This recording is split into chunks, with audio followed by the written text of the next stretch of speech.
বর্তমান দুনিয়াতে এই কোরআন বিশ্বাসের ব্যাপারে যথেষ্ট পরিমাণ মুসলমানের সন্দেহ রয়েছে।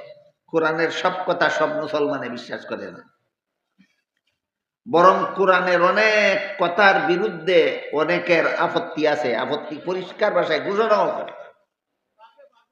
আপনারা আমার কথা বুঝে থাকলে বলেন তো, কোরআনের কোনো কথার বিরুদ্ধে আপত্তি উঠাইলে কোরআনের প্রতি বিশ্বাস হইল না অবিশ্বাস হইল? এই অবিশ্বাসের নাম ঈমান না বেঈমানি? করে বেঈমানি আর দাবি করে মুমিন হওয়ার, যে দুঃখাবাদী ছাড়া। কোরআনের যত কথার বিরুদ্ধে আপত্তি উঠায় বর্তমান দুনিয়ার, বর্তমান সমাজের অনেক নামদারি মুসলমানেরা, এর মধ্যে একটা কথা আছে, আল্লাহ পাক রব্বুল আলামিন সূরা আহজাবের 33 নম্বর আয়াতের শুরুতেই বলেন,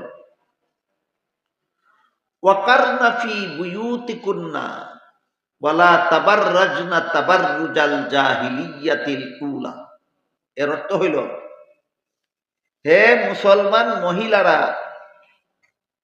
তোমরা তোমাদের ঘরে থাকো। মহিলারা যার যার ঘরে থাকো, বসবাসের ঘরে থাকো। বুঝে থাকলে বলেন তো, আল্লাহ মহিলাদেরকে যার যার বসবাসের ঘরে থাকার হুকুম দিয়েছেন কিনা? কোন সূরার কত নম্বর আয়াতে? সূরা আহজাবের 33 নম্বর আয়াতের শুরুতে। এখন যদি কেউ বলে পুরুষরা যখন তখন যেখানে সেখানে বুরকা ছাড়া পর্দা ছাড়া ঘোরাফেরা করতে পারে, মহিলারা কেন বসবাসের ঘরে বসে থাকবে? এই আপত্তিটা কিসের বিরুদ্ধে গেল? কোরআনের বিরুদ্ধে গেল। তো তোমার ইমানটা, ইমান কোন জিনিসের নাম বুঝছো না? যারা কোরআনের কোন কথার বিরুদ্ধে এইরকম আপত্তি তুলে, এদের জবাব দিতে হবে, তুমি ইমান কোন জিনিসটারে বুঝো?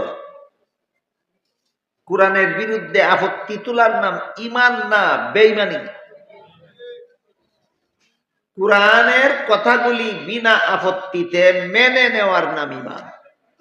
কোরআনের কথা বিনা আপত্তিতে মেনে নেওয়ার নাম ইমান। কেউ কেউ কোরআনের নামও কয় না, শুধু যুক্তি দেয়। শুধু যুক্তি দেয়। কোন যুক্তিতে মহিলারা ঘরে বসে থাকবে?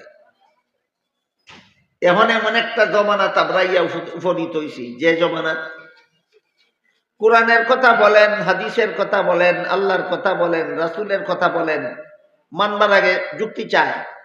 মানবার আগে কি চায়? যুক্তি চায়।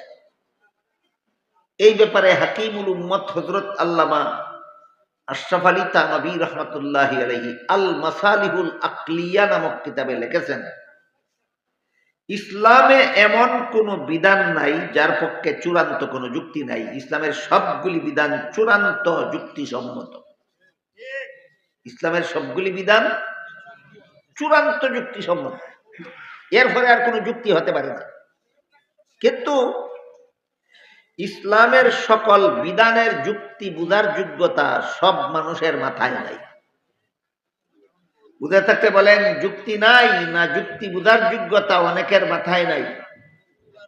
হ্যাঁ, যুক্তি বুঝার যোগ্যতা অনেকের মাথায় নাই। আমরা একটু বুঝার চেষ্টা করি। সূরা আহজাবের 33 নম্বর আয়াতে যে আল্লাহ মুসলমান মহিলাদেরকে বসবাসের ঘরে থাকতে বললেন, এর কোনো যুক্তি আসেনি। এতক্ষণ কি বুঝলেন? আল্লাহর কোনো হুকুম হয় যুক্তি ছাড়া? না, সব হুকুম যুক্তিসম্মত? যুক্তিসম্মত। তাহলে এখানে যে একটা হুকুম দিলেন, মুসলমান মহিলা ঘরে থাকো, এর কোনো যুক্তি নাই? আছে। আমরা যুক্তিটা একটু আলোচনা করে দেখব, কার মাথায় আল্লাহর হুকুমের যুক্তি বুঝার যোগ্যতা আছে আর কার মাথায় আল্লাহর হুকুমের যুক্তি বুঝার যোগ্যতা নেই।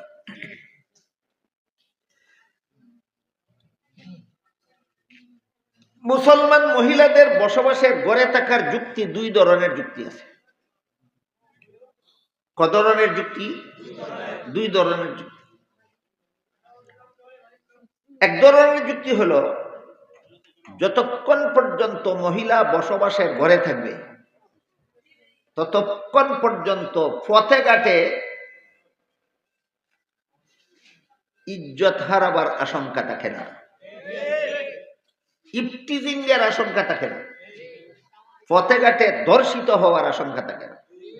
কই থাকলে? গড়ে থাকলে। গড়ে থাকলে যদি পথে ঘাটে মানহানির আশঙ্কা থাকে না, তাহলে গড়ে থাকার হুকুমটা অযৌক্তিক না যুক্তিসম্মত? এটা হলো একটা যুক্তি।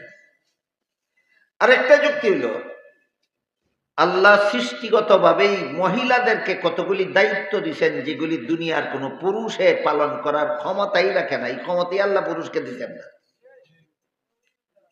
এর মধ্যে একটা হলো প্রতিটি যুবতী মহিলা প্রতি মাসে প্রায় 1 সপ্তাহ সময় মাসিক আক্রান্ত হয়ে অপবিত্র অবস্থায় থাকে। এই যে মাসিকের প্রতি মাসে মাসে 4/1 সময় ঋতুস্রাবের ঝামেলা সহ্য করার দায়িত্বটা আল্লাহ একতরফা ভাবে মহিলাদেরকে দিয়েছেন, দুনিয়ার কোনো পুরুষকে দিছেন না এই দায়িত্ব।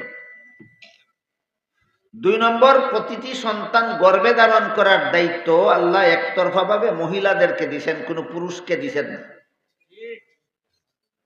3 নম্বরে, প্রতিটি সন্তান প্রসব করার দায়িত্ব আল্লাহ একতরফা ভাবে মহিলাকে দিয়েছেন, কোনো পুরুষকে দিয়েছেন না।